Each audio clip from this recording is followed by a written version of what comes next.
Kaugnay pa rin po ng tigil delivery sa Lunes bilang protesta sa Manila Daytime Truck Ban. Makakapanayan po natin si Manila Vice Mayor Isko Moreno. Magandang umaga po, Manila Vice Mayor Isko. Si Mariz Umali po ito. Hi Mariz, good morning at sa lahat na nanonood sa inyo. Opo, good morning po. Sabi niyo po, subukan muna ng mga trucker na sumunod sa Daytime Truck Ban bago magreklamo, bago magkilos protesta. Pero ayon po kasi sa kanila, tiyak na makakaperwisyo sa kanila dahil karamihan nga sa kanila ay nakadepende sa biyahe, yung sa swelduhin. Ano po ba yung iba nating maiisip na solusyon? Ito lang po ba talaga? Well, wala naman tinatanggal sa hanap buhay nila sa totoo lang ibinago lang naman yung operating hours nila. Wag mo silang wag mo silang makasali. Hindi lang mo silang mamamayan sa mundo. What President Mayor Erap Estrada is doing is attending to the greatest number. This is for the greatest number. Mas makakabuti ito sa higit na kakarami. Hindi ko maintindihan sa mga yan. Hindi pa man sumusunod, nagre-reklamo na. Opo. Saka, alam mo, Marisa, huwag silang nananakot. Alam nyo, sa ganito mga panahon, in a civilized world, in a civilized time, we are being guided by law and order. Now, if they will threaten the government, at ang gobyerno naman nagpatakot, hindi wag na tayo mag-gobyerno. Mag-anarkiya na lang tayo. Hilig-hilig nila manakot lagi. Tigil pasada, tigil, haharang namin yung truck. Sa amin, gawin na lang nila na makita nila yung hinahanap nila. But for the meantime, there is a law, the City of Manila, and as we speak, Maris, it's going to be implemented by the mayor on February 24. Yun yung policy.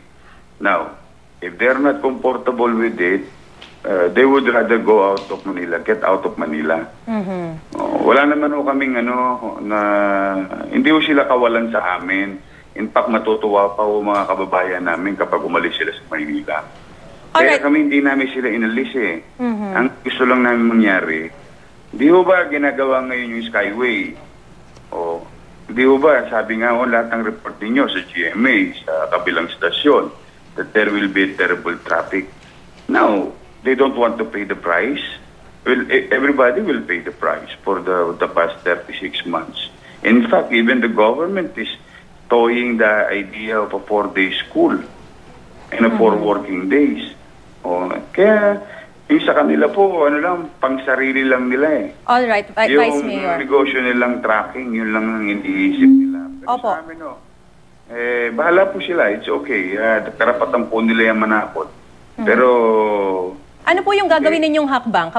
Kasi kanina nakausap po namin si Ginoong Ricky Papa at talagang tuloy na raw po talaga yung tigil delivery nila sa Lunes. May pananagutin po ba kayo dahil sa pagpaprotestang ito na isasagawa nila? Alam mo, there is what you call economic sabotage. Di ba? Yung threaten na yan, talagang, meron naman sila mga abogado, ako, payo ko po sa kanila, at ako naman po ay nakikiusap po, nagpapakababang law. Tigilan na nila po yung mga pananakot. I think we should follow first. The problem with them, ayaw nilang mawalan ng... kumbaga, they don't want to share, participate. Gusto nila sila masunod, katulad ng ugali ng mga truck driver, na gusto nila silang siga ng daan. Na kaya ang aksidente kaliwat kanan. And in fact, pinagbigyan na namin yan for so many months. Kaya Kenneth Klein, hindi sila kinausap. Nagkaroon ng truck summit, may hiningi sila sa amin, Rojas Boulevard. Binigay namin Rojas Boulevard. Kaya po sana naman, wala na pong mga ganyang mga pananalita na para bang walang gobyerno. Alright, na parang dekada 70 pa ngayon na pwede pa yung mga ganyang subversibong pananalita. Hindi naman papayag yung Pangulong Mayor Erap. Ngayon, kung gusto nila makita resulta, di sumubok sila manggulo sa Maynila nang makita nila yung hinahanap nila. Malinaw po ang inyong punto. Maraming salamat po, Opo. Manila Vice Maraming salamat Mayor po. Isko Moreno. Magandang umaga po sa inyo. Opo.